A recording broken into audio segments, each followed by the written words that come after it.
ওখানে পালান যাবে না।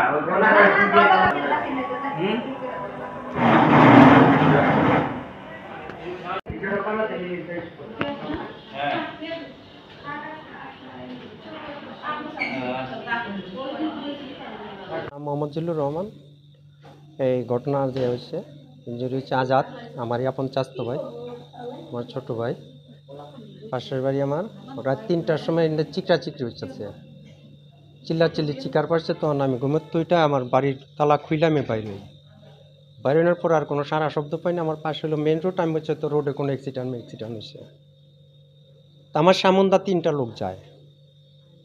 তা আমি আমার আরেক চাস্তো ভাই বাসায় এনে মনে করি যে রাত্রে অনেক সময় কাজ টাজ করে লেবার টোবার বোধে বেরিয়ে যেতেছে। ওরা হাতে একটা বাজারের থলির ব্যাগের মতো, তো ওই 3টাই ডাকাতে মারামারি করে চলে গেছে। আমার সামন্দাই গেছে, আমি চিনতে পারি না। আমি পাকে দাঁড়ায় রয়েছি, আমি বুঝতে পারি না যারা ডাকাত। বুঝতে পারলে আমার ইডার স্টাইল, আমি 2টা ইট আমার লড়া পড়া যায় জন কিনা